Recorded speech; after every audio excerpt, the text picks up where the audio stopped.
sepanjang malam. Dan kami bersyukur untuk kesempatan kami berdoa, berjuang bersama-sama dalam doa, dalam tugas yang Tuhan percayakan, dan juga kadangkala dalam kekhawatiran yang sedang kami hadapi. Kami membutuhkan Roh Kudus untuk menolong kami, untuk kami bisa mengerti rencana kehendak Tuhan, dan berbicara kepada kami apa yang harus kami lakukan dalam kekhawatiran, dalam tugas-tugas yang harus kami kerjakan. Dan kami memang orang yang tidak layak di hadapan-Mu. Kami adalah orang yang berdosa. Kami sangat rindu pengampunan yang dari-Mu, jamahan daripada Tuhan Yesus yang di kayu salib untuk menebus dosa kami, menyucikan kami, dan berbicara kepada kami pagi hari ini Tuhan. Dan kami rindu bahwa hari ini Tuhan pakai kami untuk menyampaikan Injil-Mu kepada banyak orang pada banyak kesempatan. Dan kami mohon anugerah dari Tuhan agar ada orang-orang yang diselamatkan, akan ada tanda-tanda yang dari-Mu dalam setiap tugas pelayanan yang kami lakukan. Pagi ini Tuhan berkati pelayanan kami, berkati doa-doa kami, dan mohon Tuhan hadir dalam hidup kami, meneguhkan semua apa yang kami lakukan. Berkati Zoom yang kami gunakan, dan semua perangkat dan teman-teman kami, sahabat kami dalam di tempat mereka masing-masing, supaya semua boleh berjalan dalam pimpinan Tuhan. Di dalam nama Tuhan Yesus kami berdoa.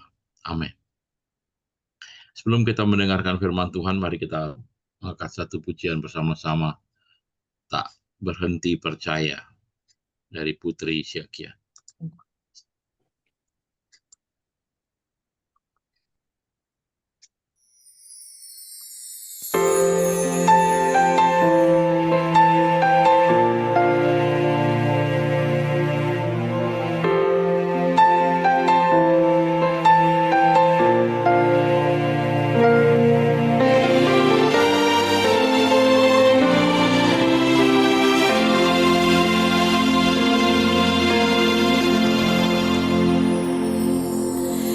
Tak sekalipun melupakanku, Kau menuntun langkahku.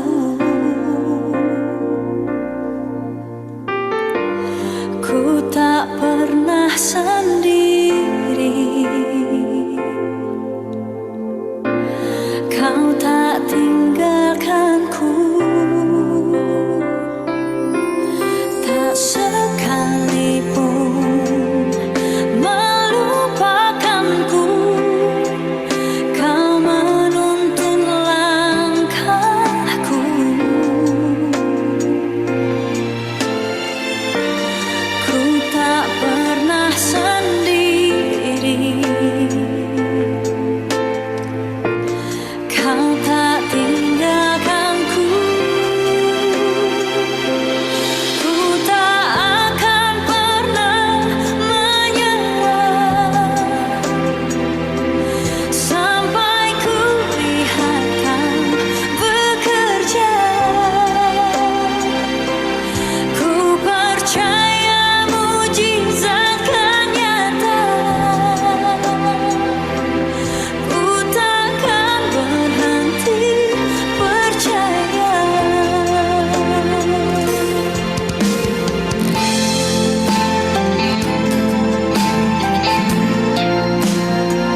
Kita bersyukur sampai hari ini kita semua tidak menyerah karena semua tantangan, semua yang kita hadapi, kita percaya bahwa Tuhan bersama dengan kita.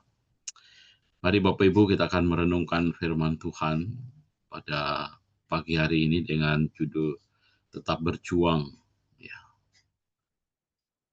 mempertahankan kemerdekaan sejati dengan iman kepada Kristus. Terambil dari Galatia pasal 5 ayat 1 dan 13.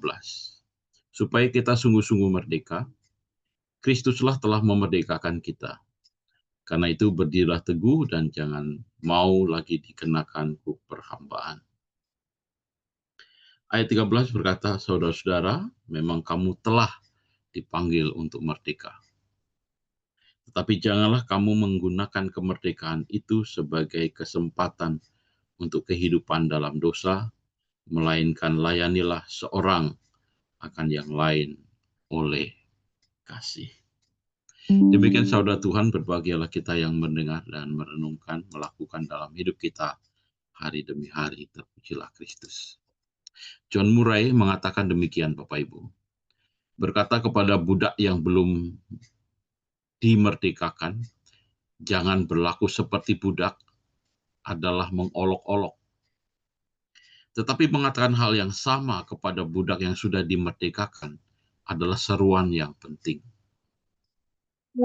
Mungkin saya akan coba modif sedikit. Berkata kepada orang yang sudah dimerdekakan, ya, berkata kepada orang yang belum dimerdekakan, jangan berlaku seperti budak adalah mengolok-olok. Tetapi mengatakan hal yang sama kepada budak yang sudah dimerdekakan adalah seruan yang penting. Maksudnya apa Bapak Ibu? Maksudnya adalah kalau kita berkata kepada orang yang masih berdosa dengan mengatakan jangan berlaku bodoh, jangan berbuat dosa, itu adalah mengolok-olok namanya. Tetapi kalau bagi kita yang sudah percaya, bagi orang yang sudah dimerdekakan, orang yang sudah dilahirkan baru, dan kemudian kita mengatakan jangan berdosa lagi, jangan berbuat dosa lagi, jangan berlaku bodoh lagi, adalah sesuatu yang penting. Kenapa? Itu adalah seruan, itu adalah dorongan, itu adalah motivasi, itu adalah teguran. Dan itu yang perlu juga kita lakukan dalam hidup kita, Bapak Ibu.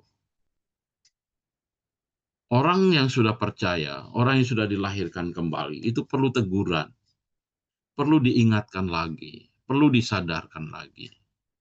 Mengapa? Karena hidup orang percaya, setelah percaya kepada Yesus, maka kemudian dia akan mengalami banyak hambatan dalam perjuangan. Ya, akan mengalami banyak hambatan dalam perjuangan. Ini saya gambarkan seperti ini, Bapak Ibu. Ya, ketika kita sudah percaya Yesus, kita sekarang ini sedang menuju kemana sebenarnya? Kita tidak hanya menuju supaya hidup kita tentram, supaya hidup kita tidak susah, supaya hidup kita tidak sakit, hidup kita tidak mengalami kekurangan. Semua orang tanpa percaya Yesus juga sedang melakukan yang sama, tapi tujuan kita adalah untuk menjadi serupa dengan Kristus.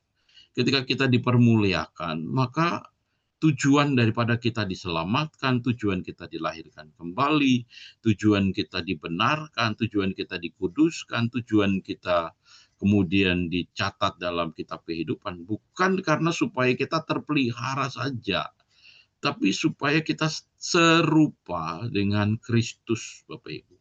Ya. Jadi ini ada kata serupa.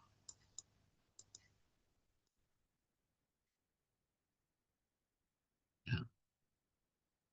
Nah, kalau kemudian kita nggak mengingat itu, maka kita lupa bahwa seolah-olah hidup di dunia ini yang lebih penting daripada serupa dengan Kristus. Nah, untuk menjadi serupa dengan Kristus, maka kemudian kita mengalami banyak hambatan. Ya, kita banyak mengalami hambatan. Gitu. Apa hambatan itu, Bapak Ibu?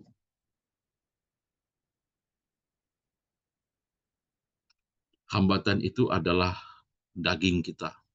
Perhatikan ayat 16. Ya.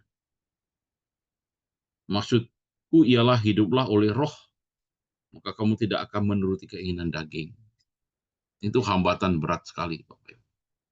Sampai hari inilah yang membuat kita takut susah, itu karena daging. Ya. Kita kadang-kala harus jujur bahwa menguatirkan ekonomi itu lebih apa ya, lebih punya pengaruh daripada mengkhawatirkan menjadi serupa dengan Kristus. Ya, nggak punya duit itu menjadi sesuatu momok yang menakutkan daripada dihukum oleh Kristus, tidak serupa dengan Kristus. Kemudian yang kedua adalah di sini adalah soal hukum Taurat, ayat yang ketiga. Ya, dari Galatia pasal 5 ayat 3. Saya lagi aku berkatakan kepada setiap orang menyunatkan dirinya bahwa ia wajib melakukan seluruh hukum Taurat. Kadangkala kita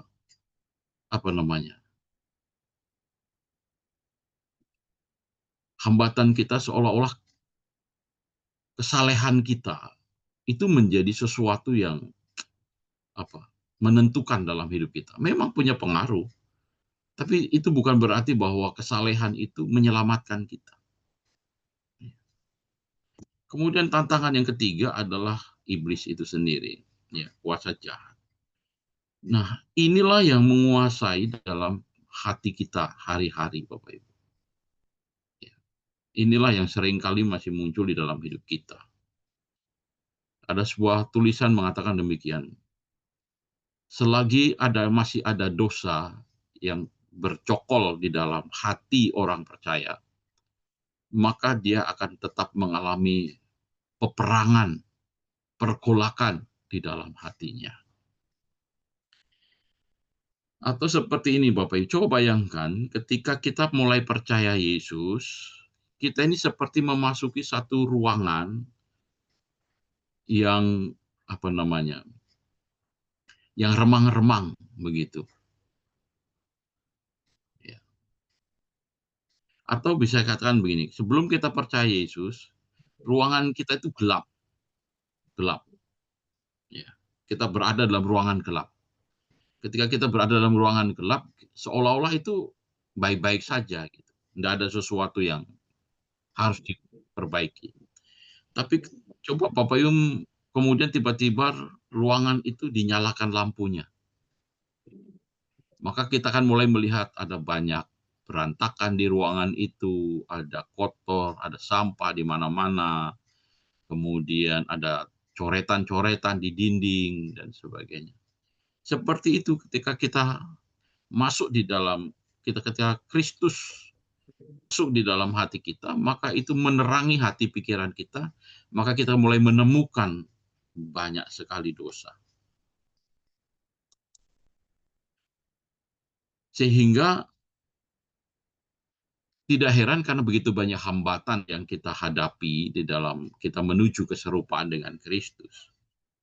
Maka Paulus dalam kitab Galatia mengatakan, janganlah mau lagi dikenakan perhambaan, tapi janganlah kamu mempergunakan kemerdekaan itu sebagai kesempatan untuk kehidupan dalam dosa. Di sini Rasul Paulus sedang mendorong jemaat Galatia untuk memperjuangkan, tetap terus berjuang, mempertahankan kemerdekaan yang sejati. Ya. Paulus sedang mengatakan bahwa berdirilah teguh. Itu sebuah agar berdiri teguh dalam iman, tetap teguh, tetap bertekun begitu. Ya. Meskipun ada banyak yang bisa menggoyahkan, ya. Kita tetap berteguh. Kemarin kan anginnya cukup gede ya, cukup besar gitu. Kalau saya mengendari motor itu melewati tempat-tempat tertentu di gedung-gedung yang tertinggi itu anginnya berputar seolah-olah bisa menggoyahkan ketika saya membawakan motor itu.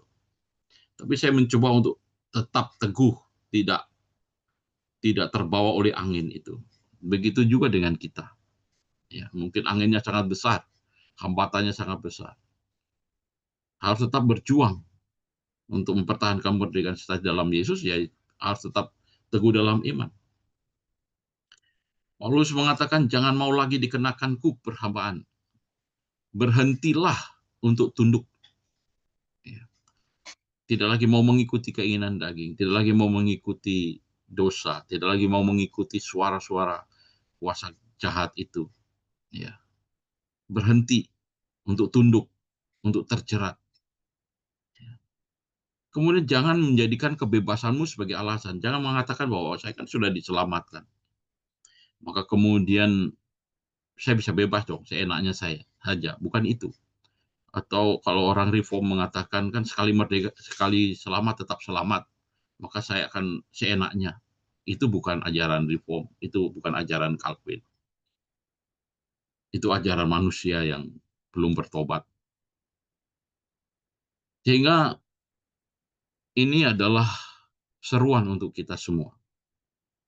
Mari kita renungkan bahwa sebagai orang percaya, meskipun kita, Bapak, Ibu, dan saya adalah seorang yang melayani Tuhan, aktivis gereja, atau orang yang aktif dalam pemberitaan Injil, seruan untuk tetap berjuang mempertahankan kemerdekaan sejati adalah sesuatu yang harus. Lebih baik kehilangan jabatan kependetaan daripada kehilangan kemerdekaan sejati. Amin. Ya. Lebih baik gagal dalam pelayanan daripada gagal dalam memperjuangkan kemerdekaan yang sejati, Bapak Ibu. Jadi ini sesuatu yang sangat penting. Ya. Kalau kita membaca dalam Injil 1 Yohanes pasal 4 ya, pasal 4 atau ya pasal 4 ayat 7 mengatakan Allah adalah kasih. Saya berpikir kenapa bukan kasih adalah Allah?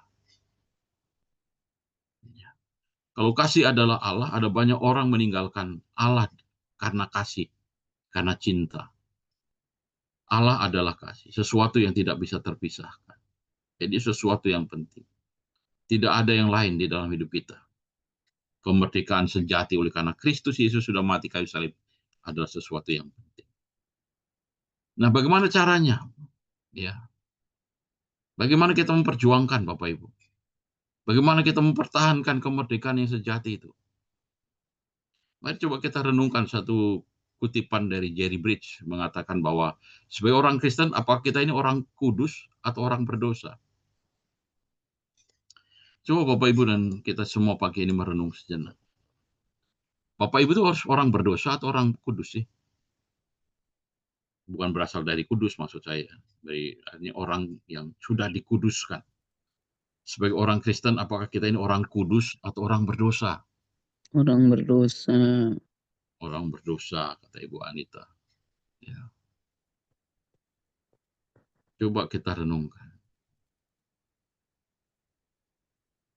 Kalau kita merenungkan sungguh-sungguh, Bapak Ibu, kita ini orang yang berdosa sekaligus orang yang sudah dikuduskan. Kuduskan. Ini dua hal yang ada dalam hidup kita. Gitu. Kita akui bahwa ketika kita percaya Yesus, ketika Kristus masuk dalam hati kita, maka kita ada posisi dikuduskan oleh Tuhan. Ya, kita dibenarkan oleh Tuhan. Kuasa dosa sudah dihancurkan, tetapi kita harus akui juga bahwa kita belum mengalami pengudusan yang sempurna. Artinya bahwa kita masih dalam berdosa. Kita masih bisa jatuh dalam dosa. Kita masih seringkali melakukan dosa-dosa sopan, Bapak Ibu. Ya, sementara kita menjadi pendeta, sementara kita menjadi pelayan, sementara kita hadir di gereja, sementara kita melayani Tuhan, masih melakukan dosa. Ya. Nah, sehingga posisi ini mengingatkan kita bahwa hidup yang kita jalani dalam mempertahankan iman, mempertahankan kemerdekaan itu adalah hidup orang Kristen, itu adalah hidup yang bertobat dan beriman. Itu dua hal yang terus-menerus kita kerjakan dalam mempertahankan iman kita, memperjuangkan kemerdekaan kita. Ya, dosa-dosa sopan, ya mungkin takut tergeserlah ke posisinya sebagai pendeta karena ada pengerja baru, atau mungkin takut tidak dihormati lah, takut ya. Kadangkala minggu lalu contohnya, saya jujur saja Bapak Ibu, minggu kemarin selesai saya khotbah, saya ditegur. Salah seorang majelis mengatakan bahwa Pak Wahyu khotbah hari ini kurang kurang baik gitu. Nah, kalau sebagai pendeta digitukan, ada perasaan sedih nggak sih? Ada perasaan kecewa nggak sih? Iya, Udah udah persiapan sampai tengah malam, sudah berdoa siang malam, sudah siapkan hari-hari, kemudian ada yang mengatakan begitu, ya kan? Loh, itu kan apa ya namanya? Kalau kita renungkan, seharusnya kan kita nggak boleh sedih. Kalau sedih kan berarti itu usaha kita sedang menyenangkan orang. Ya, yang harus menjadi sedih kalau kemudian Tuhan Yesus mengatakan khotbahmu salah, khotbahmu tidak Injil. Wah, itu lebih sedih lagi. Tapi kan itu kita harus akui sebagai orang yang berjuang mempertahankan kemerdekaan, ingin diakui, ya, ingin terhormat. Ya. Bahkan ada seorang pendeta ngomong begini, coba bayangkan ketika duduk di motor dengan duduk di di Innova, itu kan kehormatannya berbeda. Betul nggak sih Bapak Ibu? Ya. Coba Bapak Ibu kumpul dengan semua orang, tiba-tiba Bapak Ibu hanya naik motor saja. Mungkin ada perasaan, wah, malu. Tapi coba kalau Bapak Ibu datang dalam kumpulan itu menggunakan Innova baru. Ada kehormatan nggak? Nah, ini dosa-dosa seperti ini masih dengan jujur ada di dalam hidup kita, Bapak Ibu. Nah, hidup kita sampai kemerdekaan yang sempurna, yang sejati ketika Kristus datang yang kedua kali. Ya, itu hidup yang bertobat dan beriman. Kita nggak bisa memperjuangkan, mempertahankan kemerdekaan sejati tanpa kita mau bertobat dan beriman. Ya, terus menerus dalam hidup kita. Kita tidak bertobat hanya pada waktu percaya Yesus, tapi terus menerus kita harus bertobat. Pertobatan terus menerus. Kita percaya Yesus, kembali beriman kepada Tuhan Yesus. Tidak hanya pada waktu percaya Yesus, tapi terus menerus harus kita lakukan. Bayangkan hari ini kita semua mengalami hari baik. Ya, Bapak Ibu dan saya bangun dengan segar, renungan pagi, doa pagi, pujian, penyembahan, kemudian satu hari tidak lakukan dosa, pikiran, dan tidak ada dosa, gitu. Nah, setelah kita mengalami hari yang baik itu, pertanyaannya apakah kita berpikir, oh Allah harus memberkati kita karena kita sudah melakukan yang baik? Coba bayangkan Bapak Ibu, satu hari kita mengalami hari yang buruk, nggak sempat renungan pagi, nggak sempat doa, buru-buru, kemudian di jalan ribut, ada masalah ini dan sebagainya, di keluarga juga ribut, wah ada banyak dosa yang kita lakukan. Coba bayangkan, apakah kita juga berpikir, ah layak kalau saya menderita hari ini? Apakah kita berpikir seperti itu? Apakah karena kita melakukan sesuatu yang sangat baik, ya, kemudian kita nggak membutuhkan anugerah Tuhan? Atau karena kita melakukan yang sangat buruk sekali, kemudian anugerah Tuhan tidak cukup untuk hidup kita? Nah, kita nggak bisa memperjuangkan kemerdekaan yang sejati di dalam Kristus tanpa anugerah dari Kristus. Kita yang sudah disiplin rohani, doa pagi, doa puasa, baca firman setiap hari, melayani setiap hari, memperjuangkan peperangan rohani dengan baik, tetap membutuhkan anugerah Kristus, membutuhkan kasih karunia dari Tuhan.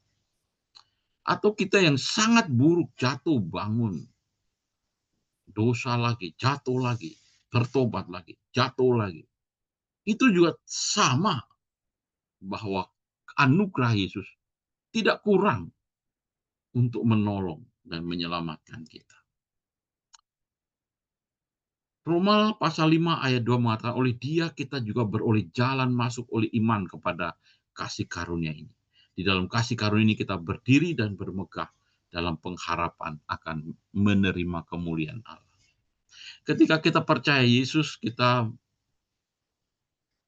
membutuhkan kasih karunia Allah. Dan ketika kita menjalani, mempertahankan kemerdekaan yang sejati, kita juga membutuhkan anugerah dan kasih karunia Allah. Ya.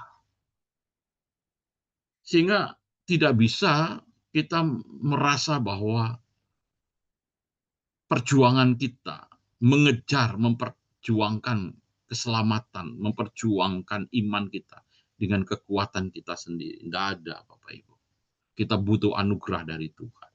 Kita butuh kasih karunia dari Allah. Galatia 3:24 mengatakan, dengan demikian hukum Taurat adalah pengawas bagi kita sampai Kristus datang, supaya kita dapat dibenarkan oleh iman.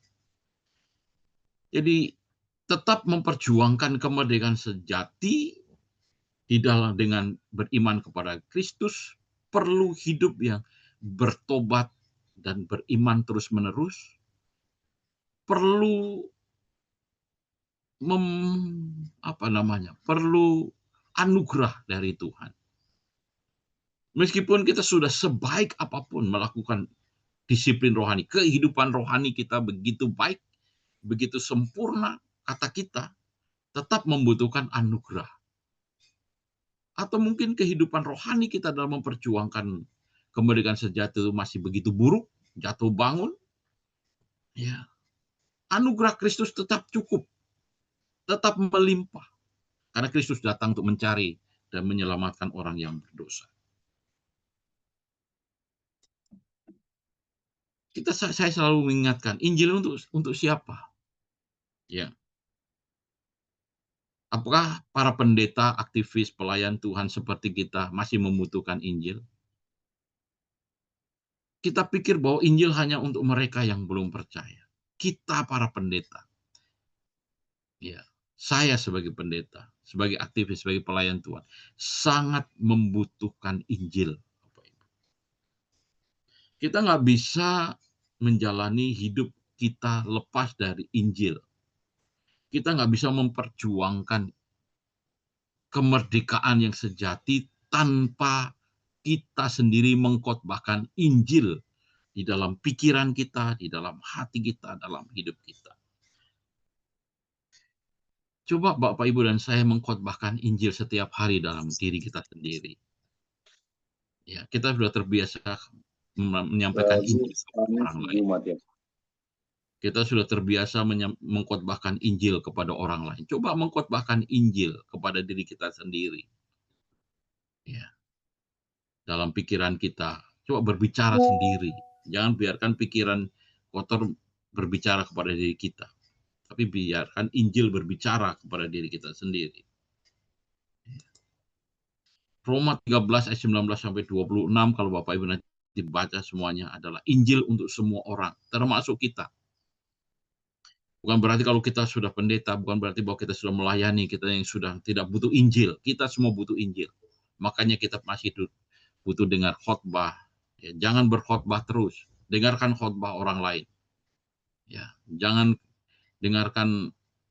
kita terus menyampaikan khotbah kemana-mana, tapi kita nggak pernah mendengarkan khotbah.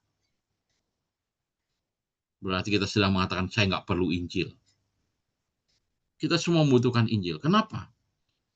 Karena ketika membutuhkan Injil, ketika kita mengkhotbahkan Injil kepada diri kita, kita sedang mengajar supaya kita mempercayai apa yang dikatakan Alkitab itu. Ya. Ketika kita mengkhotbahkan Injil, maka kita sedang memegang janji Allah. Ya. Kita nggak bisa mempertahankan kemerdekaan yang sejati tanpa kembali kepada janji Allah, tanpa mempercayai firman Tuhan. Yesaya 53:6, tanpa mengimani apa yang dikatakan oleh Yesus. Apa yang dikatakan oleh Tuhan Yesus. Oleh sebab itu, tanpa Injil kita bisa sombong dan jatuh pada penyesalan. Kalau kita tidak mengkhotbahkan Injil kepada diri kita akan sombong, Bapak Ibu. Seolah-olah kehidupan rohani kita itu karena kita. Ya. Kalau kita bisa berdoa, kalau kita bisa melayani, kalau kita bisa tidak jatuh dalam dosa, jangan lupa itu bukan kita. Natur kita natur berdosa. Itu karena Injil, karena Kristus yang ada dalam hidup kita. Ya. Jadi kita perlu rendah hati dalam mempertahankan kemerdekaan dengan iman di dalam Kristus. Kalau tanpa Injil kita akan menyesal. Waduh, saya pendeta jatuh lagi. Ya, saya pelayan jatuh lagi. Ya, saya berdosa lagi. Saya gagal. Padahal tadi pagi sudah minta supaya jangan jatuh. Gitu. Akhirnya kita merasa bahwa kita gagal. Kemudian kita lupa bahwa semua karena kekuatan dari Tuhan. Dari kekuasaan Roh Kudus yang menolong kita. Karena Kristus. Sehingga saya mau akhiri Bapak Ibu bahwa tetap berjuang mempertahankan kemerdekaan sejati dengan iman kepada Kristus harus dijalani dengan hidup yang terus bertobat dan beriman. Harus dijalankan dalam hidup anugerah Tuhan, bukan Taurat, bukan usaha kita, bukan kebaikan kita. Tetap berjuang mempertahankan kemerdekaan sejati dengan iman kepada Kristus, harus hidup yang menghidupi Injil di dalam hidup kita. Tanpa hal itu, kita tidak akan bisa tahan dalam mempertahankan kemerdekaan sejati. Mari kita renungkan. Masihkah kita bertobat dan beriman terus? Selama ini kita mengandalkan anugerah Tuhan, atau kita lebih mengandalkan usaha kita sendiri? Apakah kita sudah menginjili diri sendiri, menghidupi Injil itu dalam langkah-langkah kita? Mari kita merenungkan firman Tuhan. Kiranya Tuhan memberkati kita. Mari kita berdoa. Bapa di surga, kami bersyukur kalau kami bisa dimerdekakan. Itu karena Tuhan yang sudah mati di kayu salib. Beranugerah kepada kami yang berdosa. Demikian juga ketika kami berjuang mempertahankan kemerdekaan sejati. Kami membutuhkan anugerah, menyadari bahwa kami ini orang berdosa yang butuh keselamatan, yang butuh Injil setiap hari yang bisa menguatkan kami, yang butuh kami beriman terus kepadamu. Mohon Roh Kudus yang bekerja di dalam hidup kami, sehingga kalau kemudian nanti kami bisa bertemu dengan Engkau yang kedua kali, yang datang kedua kali itu, ketika Engkau datang kedua kali, maka kami menyadari bahwa semua adalah anugerah. Semua oleh karena Kristus yang sudah mati, bangkit, naik ke surga dan akan datang kembali. Semua anugerah itu mendorong kami untuk terus beriman dan bertobat dari dosa-dosa kami. Terima kasih Tuhan. Biar firman Tuhan ini memberkati kami. Dalam nama Tuhan Yesus kami berdoa. Amin. Saya kembalikan